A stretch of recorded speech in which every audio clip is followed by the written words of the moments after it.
What's up guys, Paradise here, back again with another investigation video, and in this week's investigation we are going to be looking at capturing in depth, including a tip for capturing that you may not know that will change the way you do capture hunts forever. First up, I would just like to say if you are a fan of this investigation series or you like this video, hit that like button and put in the comments down below what you would like to see in a future investigation. It's your guys' comments that inspire me to do the topic for the next video, so definitely let me know in the comments what you want to see in a future investigation video. On top of this, don't forget to subscribe for future content, and you are more than welcome to check me out over on twitch.tv. My link is in the description. We'll be doing Monster Hunter, we'll be doing Devil Joe over this coming weekend, so definitely come and check it out. So first we're going to cover the basics of capturing. To capture a creature, you simply have to weaken it to a certain threshold of health. When the capture icon appears on the minimap or the creature starts trying to limp away, this is an indication that the creature is ready to be captured.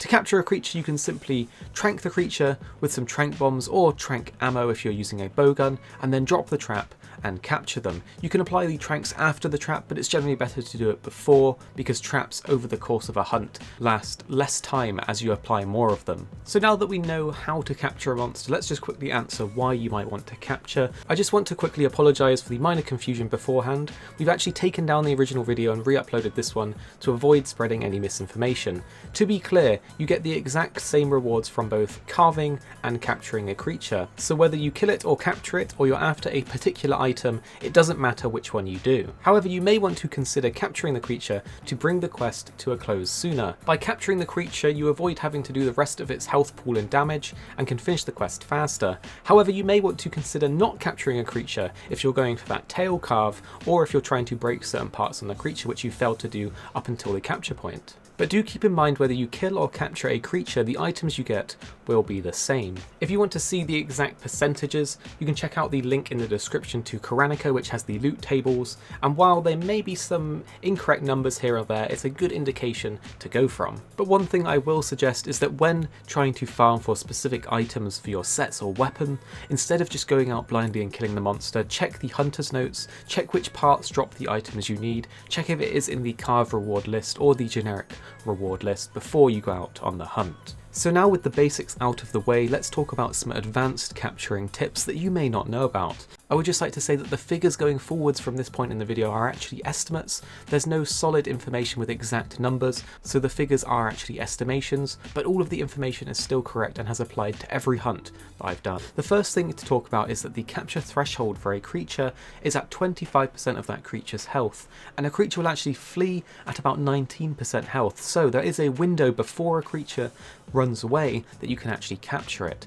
Of course, you can look on the minimap for the capture symbol, but as you may have noticed, it's not always reliable and doesn't always show up. But there's a way to always know when the creature is ready to be captured before it tries to flee.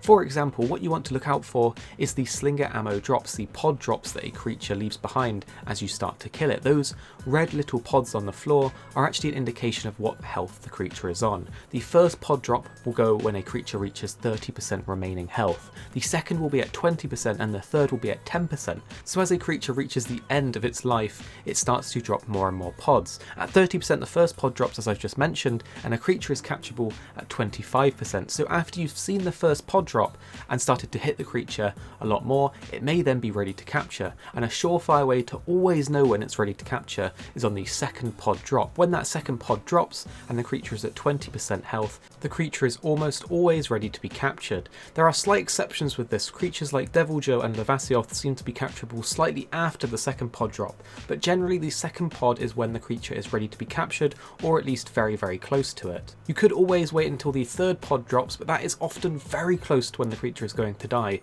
so generally you want to do it on the second pod drop, and if it doesn't quite capture, such as Devil Joe and Levasioth, damage it while it's in the trap and you will often go over that threshold and get the capture anyway. So if you are ever on a hunt and you want to know when to capture a creature without looking for visual cues in the animations, or without having to look on the minimap, you will always know when the second pod drops. So in future capture hunts, check for the pods when that second pod drops, let your team know, drop that trap, put the tranks down, and you have yourself a guaranteed capture. This has made capturing for me incredibly easy, for my whole team incredibly easy, including veteran Monster Hunter players, so keep an eye open for those pods and you will never mess up a capture again. So guys, if this video helped you out, make sure you hit that like button, subscribe for more content like this. Let me know in the comments what you want to see in next week's investigation video.